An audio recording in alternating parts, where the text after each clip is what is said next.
Hay campañas militares que son capaces de cambiar por completo el curso de una guerra. Y luego están esas otras campañas que parecen destinadas al desastre casi desde el momento en que se conciben.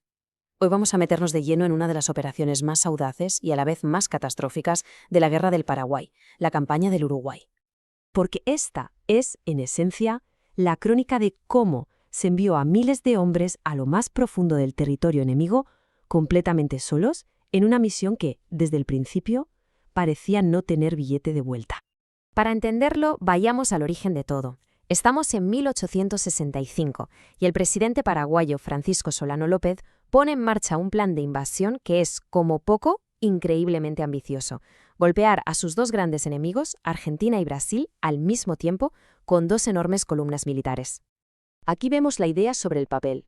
Por un lado, el general Robles lideraría la fuerza principal contra la provincia argentina de Corrientes y, por otro, una segunda columna de 12.000 hombres, al mando del teniente coronel Antonio Estigarribia, invadiría la provincia brasileña de Río Grande. Pero aquí, justo aquí, está el fallo garrafal. Mientras Robles tenía detrás a todo el ejército principal, la columna de Estigarribia estaba completamente sola. A su suerte. Y es que el plan se topó con un enemigo formidable que no aparecía en los mapas militares, la propia geografía. Las dos columnas estaban separadas por la inmensa, la infranqueable laguna de Libera. Hablamos de más de 300 kilómetros en línea recta, sin ninguna posibilidad de comunicación ni de apoyo mutuo. En la práctica, Estigarribia estaba tan lejos de sus compañeros como de su propia base. Mirad, esta cita de la fuente lo clava, lo resume a la perfección. Y ojo, que esto no es algo que se diga ahora a toro pasado, era un fallo de base. Poner a un ejército al otro lado de un río enorme, sin barcos, sin fortificaciones para proteger una posible retirada y, para colmo, totalmente aislado, era una apuesta increíblemente arriesgada. Pero lo más curioso es que, a pesar de este diseño tan defectuoso, al principio todo pareció salir sorprendentemente bien para Estigarribia.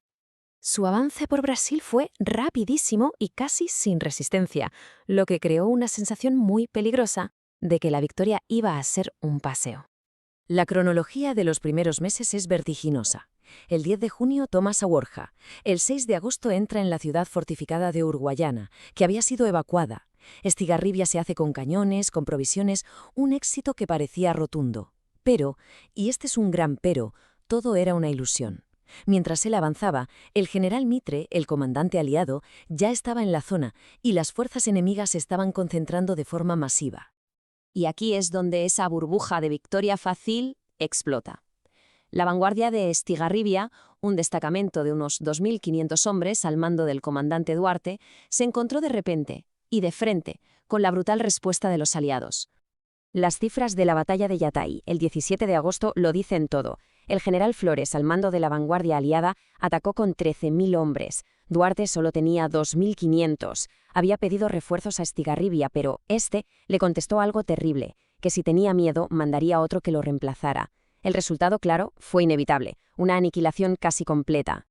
Pero que nadie piense que fue una derrota por falta de valor, ni mucho menos. Los propios cronistas aliados escribieron desde el campo de batalla que no había poder humano que hiciera rendirse a aquellos paraguayos. Rodeados, superados en una proporción de 5-1 y sin escapatoria, lucharon hasta el último hombre. Esta tenacidad casi suicida se convertiría en una característica tristemente célebre durante toda la guerra. Este gráfico lo deja clarísimo. La fuerza de Duarte fue, literalmente, borrada del mapa. Casi todos sus hombres murieron o fueron hechos prisioneros. Las bajas aliadas también fueron altísimas, casi 2.500, lo que demuestra la ferocidad del combate. Pero para ellos eran pérdidas reemplazables.